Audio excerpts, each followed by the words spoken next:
Hello, it's your favorite sports Unc here. Don't forget to hit that subscribe button to join the fastest growing community on YouTube. Remember, Nightcap doesn't happen without you. So please subscribe or you're going to make Ocho cry. The biggest news of the day, Ocho, the Browns have released their depth chart. Joe Flacco. I told you. QB1. Kenny Pickett. 2. Dylan Gabriel. 3. Shedeur Sanders. 4. But they did bring in, because 2 of the 4 quarterbacks are injured, hamstring, Kenny Pickett and Dylan Gabriel. And a few hours ago, this is what Adam Schefter tweeted. The Browns are signing Tyler Snoop Huntley, who spent part of last season with Cleveland, with Kenny Pickett, Dylan Gabriel nursing hamstring injuries, and Shedeur Sanders having a sore shoulder. The Browns need another arm. Enter Huntley. Yes, Ocho. Sir. Talk to me. What are the Browns doing? I don't know what they're doing. We don't know what they've done the last 35 quarters. Do they know? Are we sure they know what they're doing? They don't. Have they known what they're doing since that franchise has been established? Have they figured it out yet? Because the last good quarterback, no disrespect to the quarterbacks that have played for the Cleveland Browns, the last one that has been of decency has been Bernie Kosar, if I'm not mistaken. Yeah, that's in mid-'80s, though. Mid who? Okay, well, there you go. There you go. That's no disrespect to any of the quarterbacks that have played there, but it is what it is. We talk about consistency. Have we had one for a decade that we've been able to lean on and build around? You had a couple of years. You got a couple of years of Baker, but outside of that, no. No disrespect. Come on now. So how do we? That's the problem that you have, Ocho. How are we supposed to trust this organization when it comes to choosing quarterbacks at the position when they haven't figured it out all these years? All of a sudden, now they got all the Now they got all the sense. They're supposed to have all the sense now. The depth chart to me, I'm gonna let you go. The depth chart to me doesn't mean anything. We know what Joe Flacco will do when the lights come on. Kenny Pickett had his opportunity when he was drafted to the Steelers. So we've seen the sample size of that already. I mean, no disrespect to him, he's not the answer. Dylan Gabriel had success at Oregon when the lights come on. But it's a different ball game in the NFL with them grown men that got mouths to feed. Everyone should get an ample chance to win their starting position. We already know who quarterback one is going to be. We know who that's going to be. The depth chart doesn't mean anything. What they're trying to do is they're trying to break young bull. They're trying to break him, huh? That's all it is. From the draft process to getting drafted in the 5th round to the owner coming out and saying what he said last week to now. Man, come on with that bull jive, man.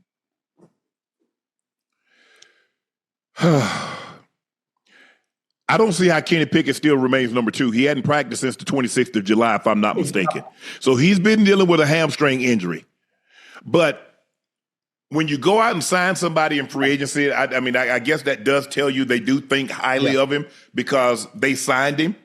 Dylan Gabriel, he's dealing with a hamstring. I guess the worst thing that happened is that we could have found out because had both of those guys been injured, we head into the first preseason game and only Flacco and Shadour is healthy. Now, it remains to be seen how much Joe Flacco is going to play. If he plays, I'm thinking maybe a series, Ocho. That's tops. Let's be generous and say a series. Now that was going to be Shedeur opportunity to basically take us home. We saw Trey Lance. Trey Lance started the game and played deep into the 4th quarter. Hell, he might have finished the game. With that being said, the worst thing that could possibly happen for the Browns is that the 2 quarterbacks that you probably is counting on, they both got hurt. Most definitely. And they got hurt early. Now, we'll see how soon. It remains to be seen. I think I said last night they played Thursday. They played Thursday or Friday. Is it Friday? Okay, they play Friday. They play Friday against the Panthers. 3 more days. I'm excited. Is Shadour going to play? Yes, Unc. He doesn't have a choice. This is part of his resume. But if it showed, but what if he had? Clearly they don't feel that confident because if they thought Shadour was going to be able to go, would they have brought a 5th quarterback in? They had to bring somebody else in because Kenny Pickett's probably not going to play, especially with a hamstring injury. The game is Friday. I don't think either one. I don't think 2 and 3 is going to play. So definitely he's going to play. Listen. The eye in the sky doesn't lie, and they need Shadour to put what he can on tape. They need him. What are we going to get?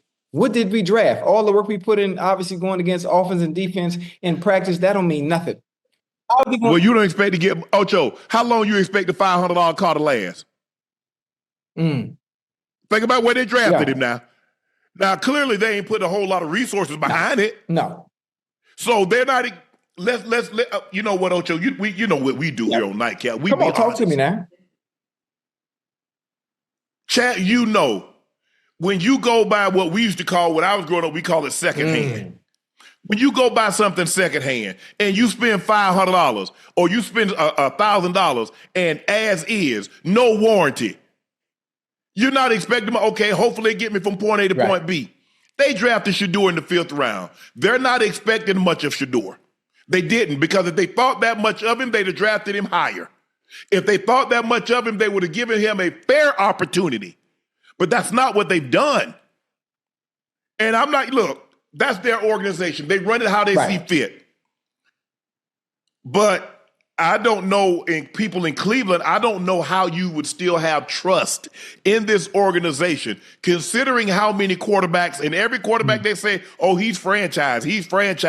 You said that with Derek Anderson, and you said that before him, and you said that after him. Baker got injured, and you moved on from him. Now, Baker didn't have the weapons that he has in Tampa. I don't think Baker's like, oh, my God, I wish I could have stayed in Cleveland. The weather's a lot nicer in Tampa, and there's no state income tax, and he has a great support system around him. With all that being said, I don't think it's much to like, boy, maybe they bet against him. Listen, it happens all the time. I don't want to. If Shadour, how does that make me look? If Shadour looks well, Ocho, excuse me. The adversity and the obstacles that young bullets had to endure in general. He's been prepped for this. He's been prepped for this. Oh, they're against me. Since he got drafted, when he dropped in the 5th round, he already knew what time it was. When your opportunity gets there, when you get your opportunity, you have no choice but to shine. You have no choice. They're betting against him not to do well. Right. But if you want me to win the race, Ocho, you got to put me on a thoroughbred like everybody else. You can't give me a Clydesdale and say, go win this race. Let me ask you this. When he is in the game, is he going to get the first team offensive line? No.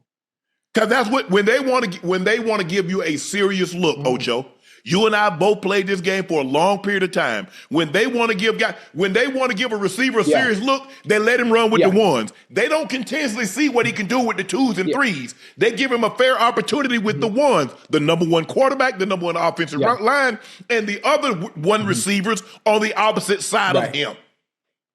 Quarterbacks, when they are running backs, when they really want to see what you can do, they let you run with the number 1 O-line.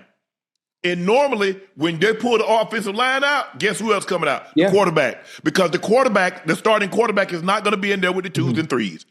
The starting running back is not going to be in there with the 2s and 3s. So I'm going to be very interested to see. It is the first preseason game. And given the way the preseason is done now, starters don't normally play. No. They don't normally play, and they don't play much. So Shadour is going to have to make wine with the water the well water that he's been given. He's going to be all right. He's not been given purified water. He's not been given bottled water. So he's going to have to make do with what he has. This is the good thing, though. The cards that he's dealt on Friday night when he enters that game, regardless of what's surrounding him, he's going to make something happen. When he does make something happen, when he's able to make something out of nothing, and this is no disrespect to the 2s and the 3s and the 4s that are trying to make that team, everybody out there vying for a job. For sure. But you and I both know, Ocho. I know, but listen. There are only about 5 jobs up for grab. They know within 40 guys, 41 guys, who's going to be on that roster. Yeah. Oh, listen, they don't know. They don't know yet, because what they're planning on and what they're trying to do, whatever it may be, when he gets his opportunity, all they got to do is knock the door down. I don't care what you put around me. I'm going to show you I'm going to get the job done. So imagine if I can get out there and cut up on Friday with 3s and 4s and 2s at my helm, what you think gonna happen when I got the ones? What you think gonna happen when I got Judy, huh? And Joku and the rest of them boys at my disposal as my weaponry. If I can do this with my 3s and 4s and 2s out here in a preseason game. All he's done all his life is win, huh? That's all he's done. So now you put me in this situation, a little obstacle, a little adversity. All right, I've been here before. I got this. I've been here before. I got this. Yeah, I agree with you, Ocho. I mean, he's never had a situation like this. You don't know what you could overcome until you're faced with it. Dog it, man, with my pen. Oh, that's a good one. Let me write that down. Because strength is... Don't go too fast now. I got to write that down. I'm going to put that in my notes. Hold on. Because, Ocho, here's the thing. See, strength is not what you possess. Strength is overcoming something that you didn't think you could. See, a lot of people think, well, I can lift this or I can do that. That is not strength. Strength is overcoming something you didn't think you could. He's never been in this situation before. He's been the best. And now he's going to have to, that strength that his father has instilled in him. His father is very biblical. His father is very into the church, is into the word. All those words that his father has been preaching to him for a lifetime, it will be put to the test. See, like when the devil told Job, yeah, of course, God, he's going to serve you. You give him everything. Look at the family. Look at the livestock that you have. Look at what you blessed him with. Why would he not serve you? Remove the hedge and he'll curse his very maker. Shadour has had abundance of everything. He had a dad that had the resources to get him that opportunity to go learn and study under Tom Brady, to get him throwing coaches and to put him in the best situations. Now, you can call on that, the recall what Tom said this and this guy said that and do this, do that. But at the end of the day, when you fall on your knees, now, because see, that's what faith is. It's believing even though you can't see it. You see, man says, show me and I'll trust you. God says, trust me and I'll show you. You see the difference between the two? Yeah. Shadour is going to have to rely on his faith. Because at this time, that's all he has. And I'm not so sure that he's not the only one that has it, because I'm not so sure the people in that building have faith in him. But you can't, listen, the people in the building, you ain't got to worry about that. You don't have to worry about that. At the end of the day, if they don't want you, let me put on film. Let me put on film. This is what you got to do. At the end of the day, regardless of what they do, regardless of where I am on the depth chart, I have a job to do. And I'm going to do it to the best of my ability, regardless of what you put out there on the field with me on Friday. At the end of the day, it's still football. Huh? We've all been playing football since we were little. Cream will rise to the top. Hey, the cream. Man, you just took the words right out my mouth. I was just getting ready to say that. Ocho, I've been in Shedeur. See, I was Shedeur Sanders before Shedeur Sanders, just at a different position. I know what it's like. I went to a team that just went to the Super Bowl. Although they got drubbed, they brought every receiver back. Mark Jackson, Vance Johnson, Ricky Nattil, Michael Young. They're only keeping 5 receivers, and 4 of the guys that went to the Super Bowl are back. They're back. You're going to be all right. So they bring in 4 or 5 other receivers. Shannon Sharpe is a 7th rounder. I know that, but I'm supposed to be a camp body. But what you expect out of me and what I expect out of me are 2 different things. I don't let you set my agenda. I don't let you set my expectation. I see you. That's how Shadour has to think. I know what y'all playing. I know, hey, in life, when Ray told Claude, he said, hey, I know you're thinking something. You got something up your sleeve. I know you got something brewing. I ain't got nothing, Ray. I got an ass cutting for your brewing. Shadour just needs to be Shadour. He doesn't have to be anything else other than that. Most definitely. And that's good enough. His best is good enough. He doesn't have to be extraordinary. Now, the NFL, it is the league. You remember that movie, The League of Extraordinary Gentlemen? There are a lot of extraordinary gentlemen in this league. A lot of them. But that ain't what he has to beat out. And that's no disrespect to them. Let's be realistic. They take it how they want to. I'm just saying. Joe Flacco is in year 18, and he's way past his prime. Mm-hmm. Kenny Pickett, hey, we'll see. He's hurt. Can't make the club in the tub. Dylan Gabriel, he's hurt. I'm telling you what's going to happen. One thing about it. One thing about the football gods. You hear me? One thing about the football gods. When they know, especially it's funny business going on, the way they moving, cream always rise to the top. That's it. I don't care what you put around me. I'm gonna make it work. I'm gonna make it to do it. Listen, when you go to the casino and they deal you them goddamn cards, you can't control what you dealt. You gotta play the hand you dealt. You gotta play the hand you dealt. You gotta play it to the best of your ability. That's it. That's all they got to do. Go out there with just straight confidence. This is my team. You got to walk it. You got to play like it. You got to walk in that stadium like you own it. You got to walk. You got to.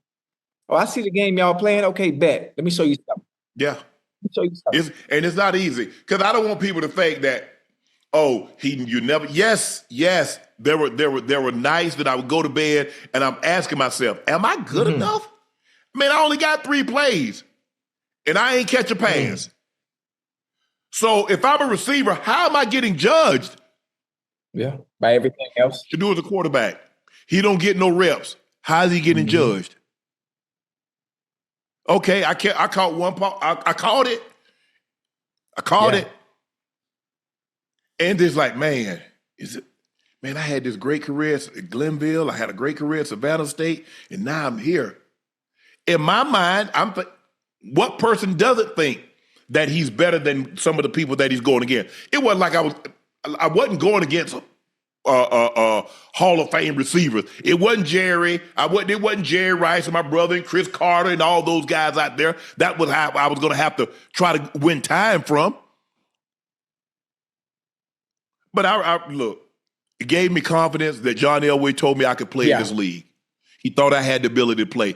It helped me a lot when Mark Jackson would legitimately tell me what I needed to do. But yeah, I'm fighting for a job and we fighting for a job and the guy told me the wrong route. I didn't know it was the wrong route.